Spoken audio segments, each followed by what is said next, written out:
when I think about two forces, there's another question I want to ask you. One is, whenever I'm in India, I spend a lot of time with rich people. That's what business school deans do. And when I ask them, you want to leave them impoverished. No, right? but that's my goal. But when I ask them about their activities outside of family businesses, I hear what's a strikingly different line from what I think they must take in business. That they spend much of their time in charities that I would view as having purely redistributionist aims, but without encouraging growth at all. And these are from business people. And as you know, there are quite prominent economists, world-famous economists, still arguing that redistribution is at least as important as growth in India. What do you say to these arguments?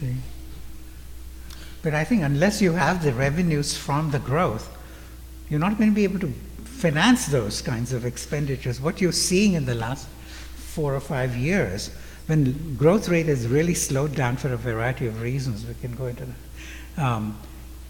The revenue intake has been falling.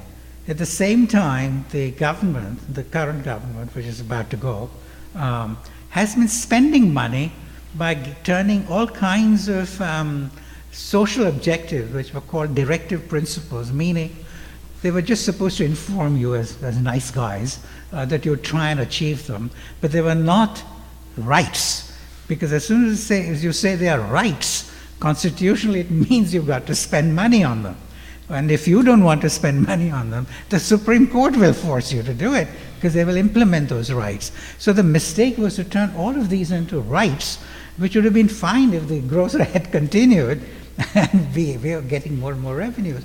Where the current government has collapsed, thank God, I mean, because there's many things wrong with it, was to have a whole lot of expenditures continue, inspired by some of the economists you didn't name, and some NGOs as well. And so the government thought they could get votes from people by spending money, by increasing social spending. So you have a very elementary problem here. Revenues are not coming in. Outflows, social outflows are increasing. You don't have to be an economist.